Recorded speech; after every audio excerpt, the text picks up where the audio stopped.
Welcome to Rails, Ales, and Old Towns.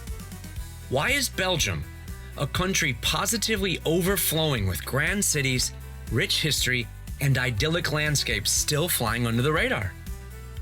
What is it about Belgian beer that makes it so darn good? And what's with all the monks? These are just a couple of the questions you'll get the answers to on today's show, as I'm joined by Stu Stuart, a legend in the Belgian beer tourism world. As you'll hear, Stu lives and breathes Belgium, and there's nothing he loves more than spreading the good word about this underrated European country.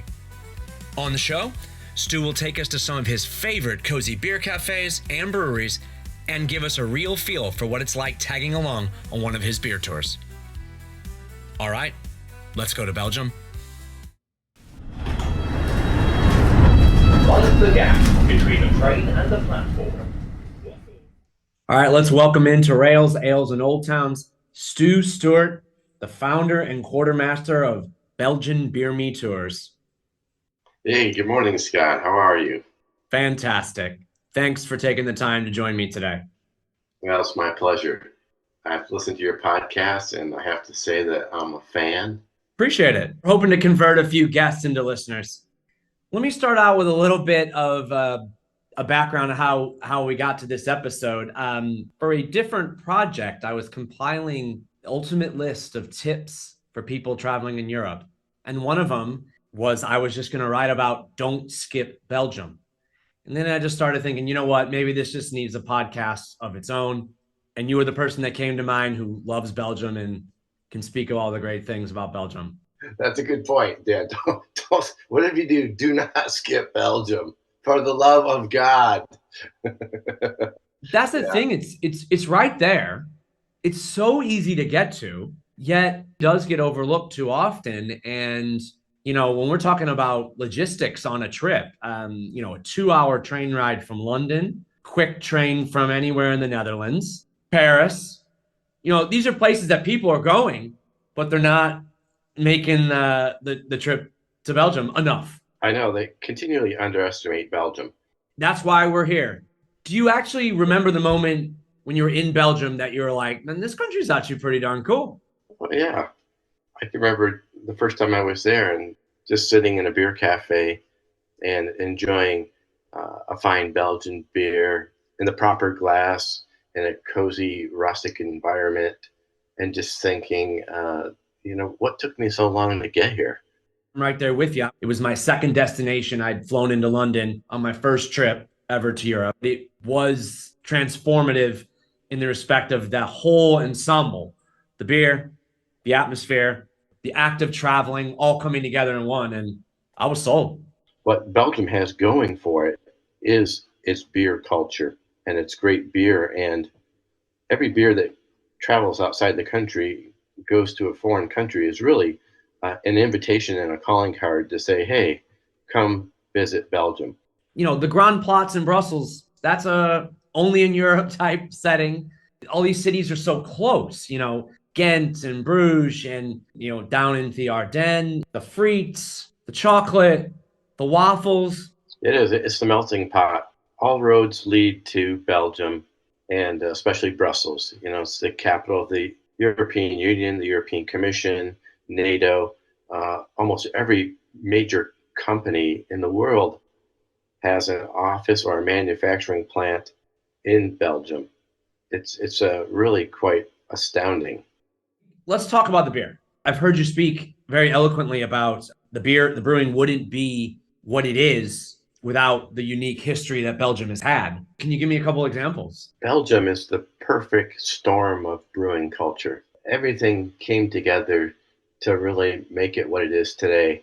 And there's no place else in the world that had all these historic and physical components and cultural components come together to produce what is arguably the most interesting and diverse beer culture in the world.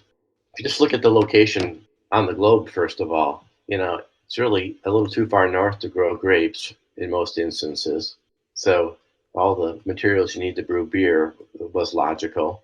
And then you have the problem of the Middle Ages and drinking water not being safe to drink, so people drank beer. Then you add in the French Revolution and the exodus of monks from France into other parts of Europe, bringing their brewing knowledge with them, they were able to record this knowledge. At the time, they were some of the few people who knew how to read and write.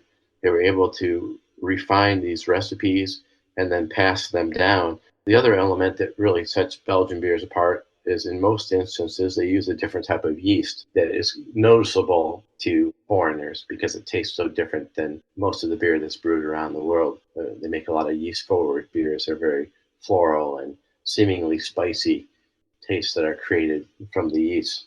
But it's really all these things that make it happen. Then you add on top of the fact that there's no purity laws, like in Germany, for example, that would bind the hands of the brewers, and they got creative. Belgium's just a fascinating country. When you understand all this, you understand why the beer is the way it is and why it's so darn good. When we're coming to Belgium, you got Brussels, we've got Bruges, Ghent, Leuven. I've never been, but I've heard great things. Can you confirm or deny that it is a great destination? Oh, yeah, absolutely. I love Leuven. It's a historic university town. If you had to throw one or two on there that you think should be on people's radar, what would it be? You mentioned Leuven. That's a great city. I recommend going there. I always recommend going to Bruges, of course. I say if you can only go to one place, go to Bruges. I especially love Ghent. Ghent is a wonderful city. It's kind of a combination of Bruges and Brussels put together. University town. That's a working town. It's more than just a tourist town. A lot of history, beautiful architecture, friendly people, great beer cafes and restaurants. A fascinating town to explore. As many times as I've been there, it's like an onion, it just keeps peeling back layers. Everybody should go to Brussels and see the Grand Place. There's a lot of museums there.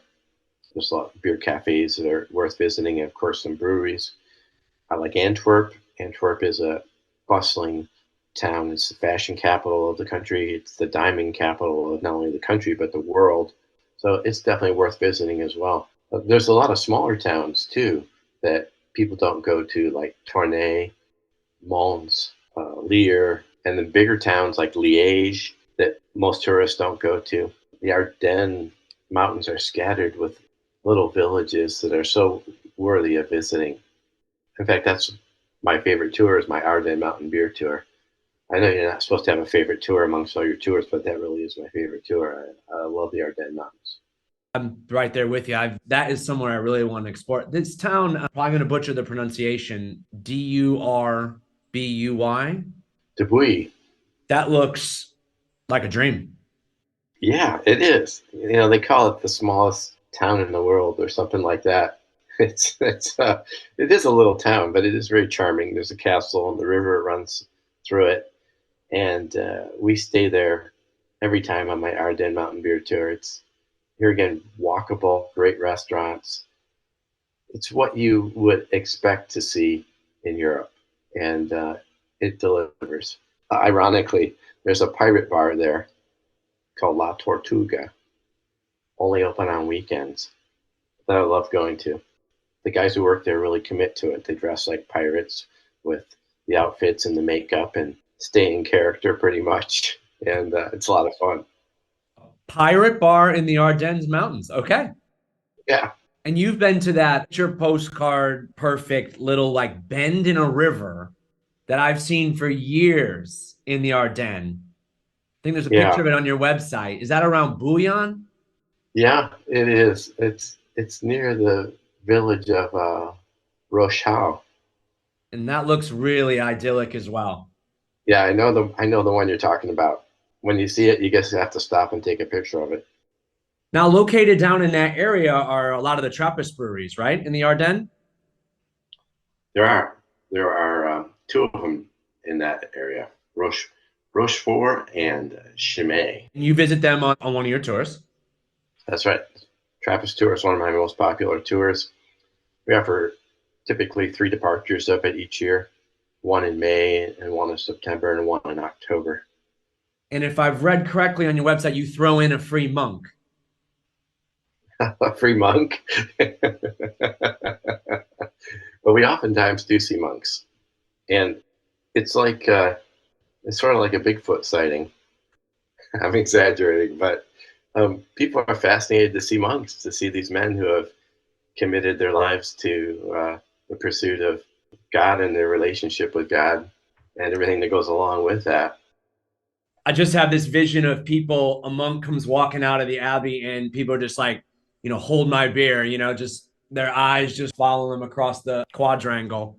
That's how it is too, because the theme of the tour is Trappist Beer Tour. In fact, the full name of the tour is the Lonely Monks Trappist Tour. I often abbreviate it just for efficiency purposes, but that's it, Lonely Monks Trappist Tour. So sometimes we'll go to a couple different Trappist abbeys and you don't see any monks. So when you see one, it's like, whoa, look at there, right there, right there. He's coming up from behind the tree.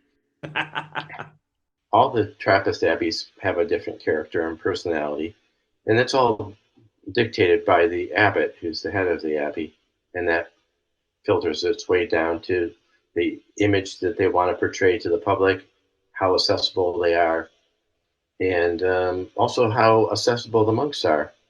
For example, if you go to the Abbey of St. Sixtus, which is better known as Trappist West Flatern, you almost never see a monk. They're just kind of behind the walls of the cloistered abbey. Whereas when you go to Trappist La Trappe in Tilburg, Netherlands, you'll see the monks working in the gift shop. You'll see them moving through the tap room or walking across the terrace and talking with customers. Or if you're on the tour, they'll stop and talk to you, and oftentimes ask where you're from and how long you're in the country for, and take pictures. There's one monk there in particular named Brother Wigbert. He used to run the gift shop, and now he runs the cheese factory. He's such a great front man for the Trappists. So gregarious and outgoing, friendly, interested in you, what you're doing. And I've been there enough times so that when I see him, he always, of course, remembers me and wants to know how I'm doing, what's going on in my life. Their whole purpose is to pray and work. Some of them have tap rooms and gift shops. Some of them have formal tours you can go on, and others just have access to them if you have some special connections like I do.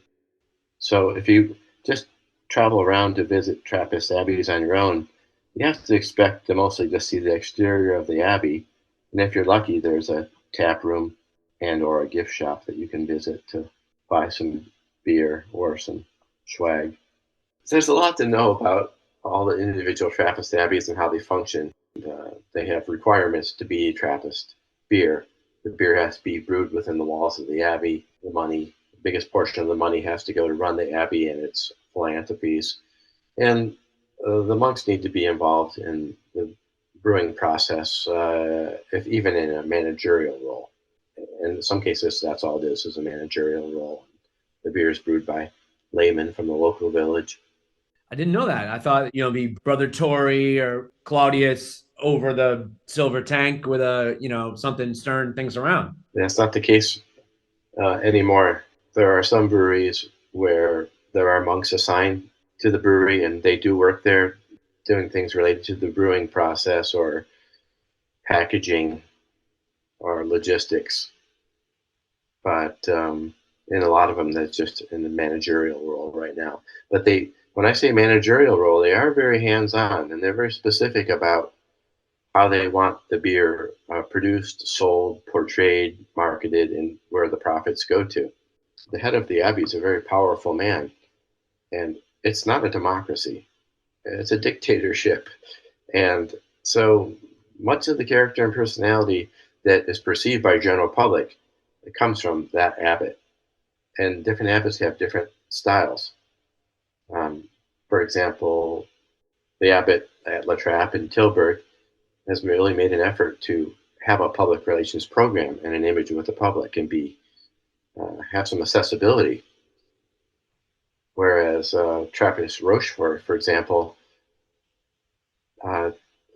almost zero effort to have any kind of public relations program and just don't care. They have no tap room, and until recently didn't even have a shop. Now they have the very basics of what I would call a beer shop. So they're just basically wheeling beer out, leaving it at the edge of the thing. Just take it, just sell it. Yeah, it's just, the motto of the monks is ora et labora, and that's pray and work. Some of them are very strict about that, and that's what they want to do. They have no interest in having visitors. What little beer they make is oftentimes pre-sold before it's even brewed, so there's no reason to have a marketing or advertising or public relations program, except if you want to spread the word of God, which is what they're really about. And if you don't have a public relations program, you're really missing an opportunity there to spread the word of God and to recruit new members, which is a big problem. Yeah, absolutely. I mean, the more Yeah, people that drink the beer, the more people are going to listen to the good word, probably. yeah, and the more people who visit, this potentially somebody could be swayed to join the team. So, West Vleteren, if you had to say, would you say it's up to the hype, or would you say it, despite all best efforts, falls slightly short due to just an over its own press, unfortunately, has made it into such a big thing? I would say it is definitely worth all the hype and accolades it gets. It is a world class beer, and I've been there many, many times, and I'll tell you, it never gets old. Now, to answer your question, West Vleteren deserves all the praise that it gets. It's an outstanding beer. They make a blonde, they make an 8, and they make the 12, and they're all just great beers in their own right. It's almost unfair to have them all side by side when you go there because they're just that good. It's cheating. So, just in case, folks might not be as aware that West Vleteren is of those Trappist breweries is probably the one that's shrouded in the most mystique and has the most stellar reputation internationally. It does, and it's kind of a little bit of luck and happenstance that happened.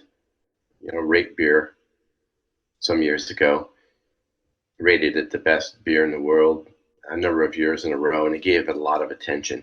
One of the reasons it was nominated and got the designation was because it legitimately is an excellent world-class beer. But the other thing is, it's the most rare of all of them because until recently, it's only been sold at the Abbey, at the gift shop, or at what I call the beer depot, where you can sign up for a couple cases of beer, and then they give you time to come get it with your car.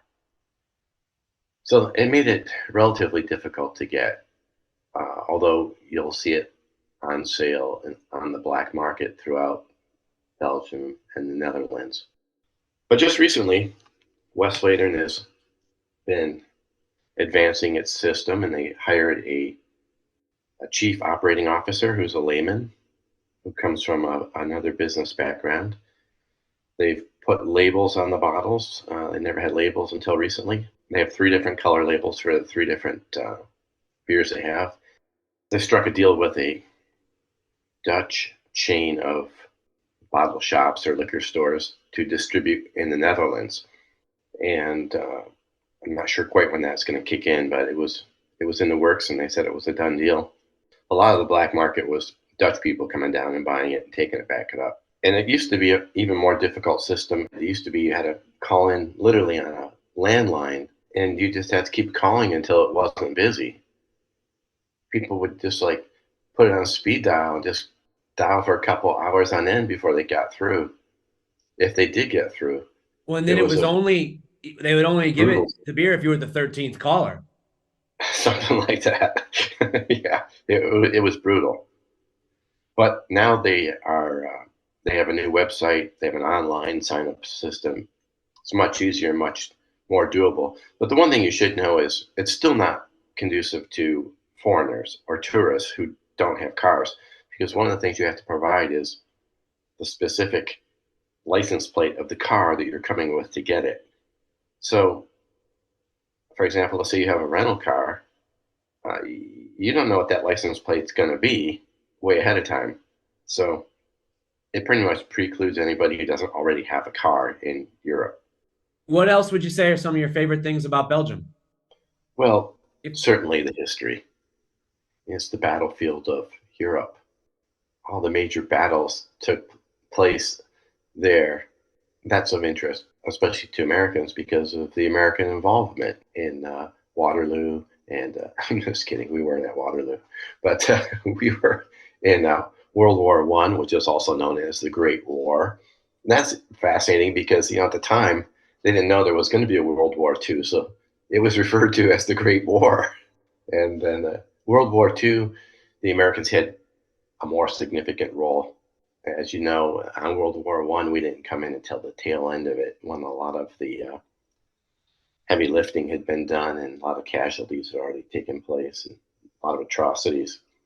But World War Two, we were involved early on, and this is a fascinating thing. And circling back to the Ardennes, almost every little town in the Ardennes and the town square has an American flag flying and some piece of equipment, whether it be a Jeep or a tank or a cannon from the Americans, and plaques. And every year they have ceremonies. They have not forgotten the American liberators. It's uh, it's really quite touching. It makes you feel welcome. And it makes you feel like they haven't forgot the sacrifices that Americans made to help them gain their freedom back from the Germans. Any trip to Europe, there's always the background of the world wars. You can't get Yeah. away from it. But if I can answer that question further, so besides history, the food is magnificent. They always say that Belgian food is French cuisine in German-sized portions, and that's a pretty good way of summing it up. A lot of fresh seafood, wild game, a lot of dishes made with just basic vegetables like potatoes and leeks and carrots, stuff you would have found grown on a farm in the Middle Ages. Of course, architecture is very fascinating, different styles of architecture, influences from the Netherlands and France, other places. Belgium is located in Central Europe on the coast, so it had influences coming in from all directions. If anyone thinks has then heard about these frites, these Belgian frites, and they think, oh, how could it be that good? It's just fries. I promise you, they will blow your mind. They taste like no fries you've ever had before. My wife and I spent the whole month of August once in Brussels, living in Brussels, and every Wednesday we would go out and seek out beer cafes and frites, beer and frites Wednesdays. One of my favorite friteries was Friterie Barriere. Frietcot Bumpa was a legend, but sadly they've gone out of business. So you've had experience with the wonder that is the Belgian fried potato. Yeah. People always wonder, well, what makes them different? There's a couple things. For one thing, they're they're fried twice at different times, at different temperatures, and different friteries have their own technique to it. But basically, this is what gives it its mouthfeel and appearance. And also depends on what they're deep fried in.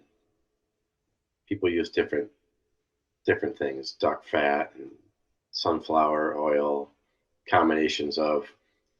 But the real basis of what makes a good frite is the potato. And West Flanders grows what they like to call there the perfect potato. It's not too dry, it's not too sweet, it's not too dense, not too big, not too small, but it's the perfect potato. And that is really the beginning of it all. If you don't have the right potato, you will not get the proper end results. It's magic. The Mhm. process, you're watching them drip, drop them, re-drop them, toss them. There's that sound of the potato hitting the little metal. And then you get them in your hand and you think, well, they don't look that special. And even when you bite in, but then it's that pillowy texture against that outside, that crunch. And the dipping sauces, the unique sauces they serve with them, Yeah, typically mayonnaise. And in Ghent, there's a shop called the Friet Atelier, and it's run by a famous chef named Sergio Herman. And these are excellent frites. You pay a little bit more, but they're good. Every one of them is just perfect golden color and shaped. In fact, if you watch the chefs when they're serving them, they go through it and they actually pick out any that are kind of like old maids or stuck together so that everyone you get is absolutely perfect when they present it to you. And you couldn't have a better thing that pairs up with beer. Yeah, absolutely. So what I like to do in Ghent, which is one of my favorite towns, is I'll get some frites from any number of the friteries there. There's other ones as well. And they wrap them up in paper. And I go to the local shop and I buy a cold beer. And I go down to an open area on the river. And it's called the Grasselei. And you can sit on the wall there in the sun. And it's lawful to have an open container and just sit there and eat your frites in the sun and watch people go by. And on a sunny day, the Belgians flock to this area. It's what they call the medieval harbor. It's just a real happening. It's a beautiful thing. I love to just have my own beer and bring my own glass down and enjoy frites in the sun on the Grasselei. It's the good life. I know what you're talking about, that little harbor there in Ghent, right by the castle of the counts. Yes, near the Gravenstein Castle. Mind the gap between the train and the platform. Okay, well, I just wanted to take a second to say thanks for listening to Rails, Ales, and Old Towns. I hope you're enjoying this episode and that it's helping you get excited for your next European adventure. Be sure to check out the link in the episode description, because there you'll find all the information you need if you decide to follow up on the places and topics that came up on the show. Oh yeah, if you are digging the podcast and you had a spare minute, I'd be forever grateful if you were to leave a review or a rating on the platform you're listening on, as those little things do go a long way. And if you really want to get crazy, why not give me a follow on Instagram or Facebook at Rails, Ales, Old Towns. Back to the show. Mind the gap between the train and the platform. Since you're the man here, just a couple of your favorite cafes in Belgium. I've got several I want to mention, and I'm going to just take you right to Bruges, because Bruges, while it only has 3 major breweries right in or near the city itself, has dozens and dozens of great beer cafes. I want to mention a few of them. A classic one to go to is called Vlissingen, Hette Vlissingen, and it's one of the oldest cafes, not only in Bruges, but in the lowlands.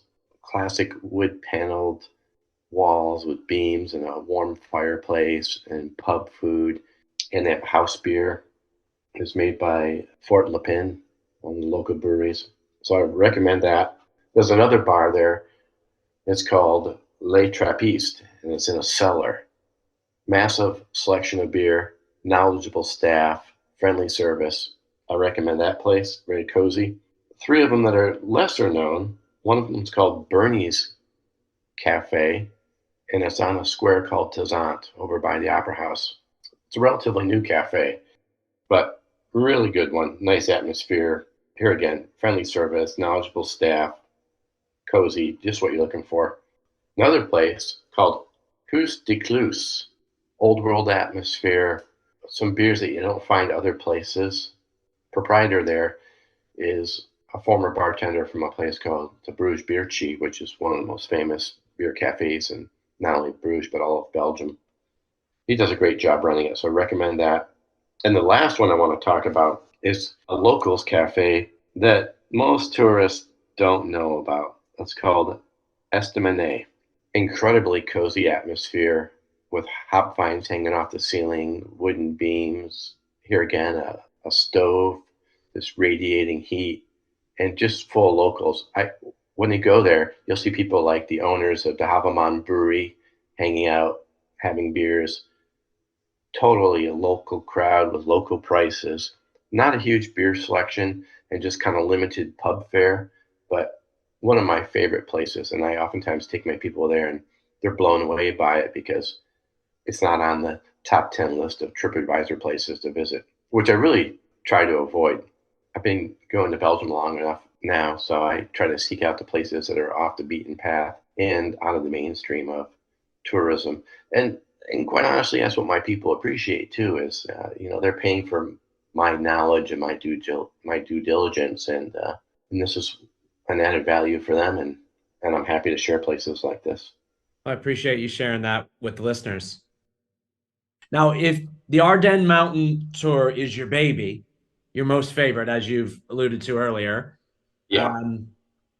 some of your other favorite children that you're still proud of. Oh, I love the Farmhouse Ale Tour. Saisons and Bière de Gardes are a couple of my favorite styles of beer. And it's also a tour that we don't spend time in major cities like Brussels or even Bruges. We stay in smaller towns, which are still sometimes big towns. For example, this next version coming up here in May is going to be staying in Tournai, Poitou, and then we end up in Ghent, which is a larger city too. But we spend more time out in the country visiting these farmhouse ale breweries. Some of them are quite small, and some of them are a bit more industrialized and famous now. But definitely, Farmhouse Ale Tour is one of my favorites, and it's one of them that's in demand. I've kind of gone to a schedule where I offer it every 2 years now. And in the years where I don't offer it, there's always a number of people wishing there had been one. Now, on these farmhouse ales, are there any actual? Are we actually talking farmhouses? Oh yeah, yeah. A lot of them, you can still tell were active farms at one time, and some of them actually are still functioning farms where they grow their own barley and kind of do a field to glass kind of situation. One of those is a brewery called Brasserie Two Caps down in France, and they're on the Opal Coast, looking right out over the English Channel. You can see the white cliffs of Dover from this brewery, and it's magnificent. And they grow their own barley and make their beer on site at this farm with tractors zooming around and dirt roads and loose dogs, and it's beautiful. Dirt roads and loose dogs. That's the imagery that comes to mind. Yeah, sounds good. And then obviously, this spontaneously fermented beer has had a big rise in the last 15, 20 years of popularity. And you're also honed in on that as well. Yeah, I've got a beer called the Wild and Spontaneous Tour, and it specializes in lambics and gooses, farrows, creeks. And I also include in this tour Flemish red ales. Also on the Wild and Spontaneous Tour this year, I'm adding in a traditional brewery because, when you're drinking a lot of these acidic tart beers, it's nice to mix it up with some more traditional beers. And then we're also adding a distillery to the tour, to Court Distillery, which is also on an old farm. It's, in fact, they call it the Belgian Farm Distillery. What type of spirits do they make? They make gin and Genever and brandy. Genever is another delight that people experience in Belgium, in that it's a distilled spirit. People often equate it with gin, but it's not gin. And it is made with juniper. It's a finer distilled spirit than gin is, and it's great straight up, and it's also great in mixed drinks. And people are blown away by it when they go to Belgium. So put Genever on your radar. The website's belgianbeerme.com. I'll put a shameless plug in there. Why not? You've still got spaces open for this year, right? 2024? Oh yeah, yeah. A lot of the tours are already confirmed to go. One sold out at this point. If you see something you want to do, make it happen. Your life is now. When it comes down to it, time is your most valuable commodity. Especially as you get older, you realize that your days of traveling are numbered. I always tell people this, and this is worth repeating. You have to have four things to do one of my tours. You have to have the interest, you have to have the time, you have to have the means, and you have to have the health. And all those things are fleeting. So if you can ever line them all up, you should just travel. I'm down with that. Obviously, on the Belgian Beer Me tour, you're going to have great beer, but I'm guessing the camaraderie has to be off the charts. It is. And that's something you cannot adequately convey in and marketing and advertising beforehand. But I like to say that these really are not group tours, these are family tours because people come together and they bond quickly over a common interest. I get people from all walks of life, but the common theme and the common love is beer. And it truly is a lot of fun. I create private Facebook groups for my tours and WhatsApp groups, and people oftentimes stay in touch. They visit each other when they visit each other's hometowns and cities. Had a couple on a tour.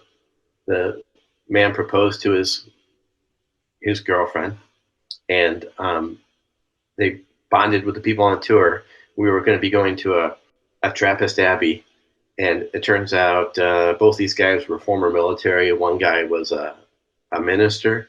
He had the ability to marry people. They said, Stu, since we are running a little ahead of schedule, while the rest of the group is looking in the gift shop, can we run over to the chapel and get married?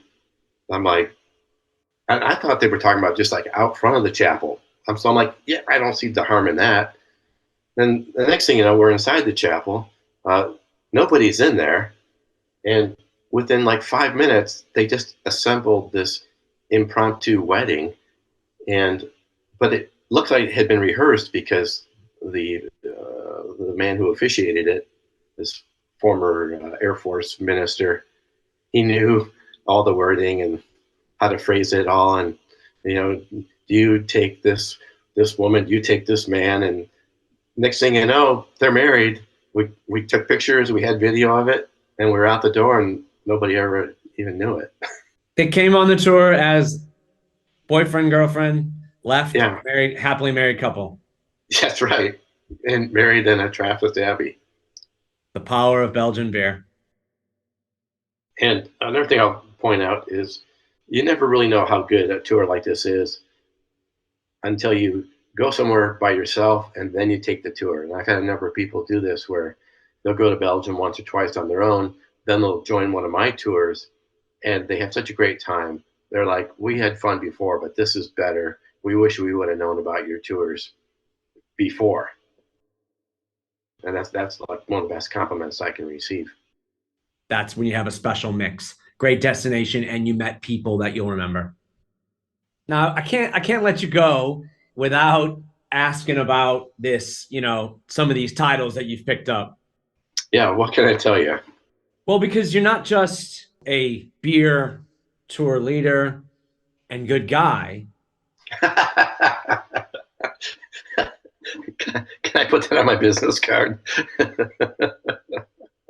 You're an honorary knight of the knighthood of the Brewers Mash staff. That's right. This was an organization that was created by what was then called the Belgian Brewers Guild. The guild hall is still on the Grand Place in Brussels, hundreds of years ago. And they would knight the brewers and the members of the brewers family. And it's kind of like a club within a club.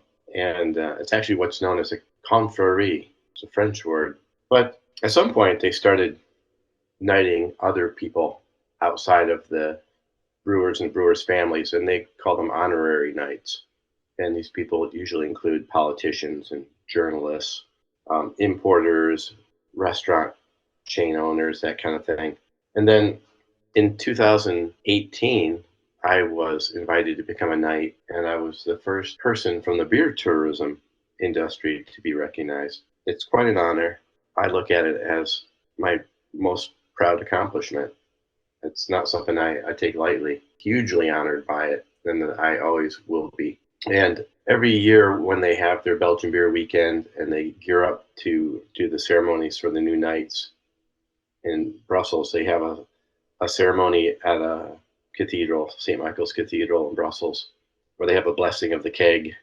Literally bring a keg in and the priest bless it. But then as part of the ceremony, they also have the necrology report, and they read off the list of the names of all the knights who have passed away during the past year. And as a knight, that's like one of your last honors and rights you get, that you have your name read in the cathedral there at St. Michael's. So one day, if somebody's aware that I've passed away, and hopefully they will be, my name will be read. That's really cool. Since then, I've become a member of 2 other conferees. That's what I was going to get to next, because you're not just running beer tours and a good guy and a honorary knight of the knighthood of the Brewers Mash staff. You're also an honorary knight in the Brotherhood of the Pink Elephants. That's right. And that's a confrery that's affiliated with a brewery, Heuge, that makes the Delirium Tremens beer. I've been visiting that brewery for years, and I know the people who run the program there, and I know the CEO and his wife. Here again, at some point, I was invited to be part of this, and it's another ceremony and an honor, and I'm delighted to be part of it. And then this past year, I was inducted into the confrery that's affiliated with Brasserie Silly in Bologna, French-speaking region, and it's called the Confrérie de la Double Aiglon. And I was the first American ever to be knighted into that confrérie. So that was even a huger honor, if it could be. Thank you for your service. I love it. I love it. The significance of these traditional organizations, it's not lost on me. I fully appreciate it. I realize that they don't induct a lot of foreigners and outsiders in any of them, really. And so I'm honored. Well, I just want to say I want to thank you for taking your time to show interest in Belgium and its people, its culture, food, and of course its beer. It's really a magical place. It truly is. It's always debatable who has the best beer in the world and why that is. But I think most people would agree that for taste and variety and heritage, the country of Belgium is really, really hard to beat. It's magical. And it's a relatively small area, too. It's only 3 hours across end to end. It's one of those places that just brings so much pleasure to people's lives. I've been there, I don't even know how many times now, but it's always an adventure and it's always enjoyable. And I always walk away wishing I could have spent more time there. People often ask me, they say, do you ever get tired of going to Belgium? And I always say, no, I get tired of leaving Belgium. Now that's a great way to end it. Thanks so much for coming on Rails, Ales, and Old Towns and sharing your passion for Belgian beer and Belgium. Let's have a beer in Belgium sometime.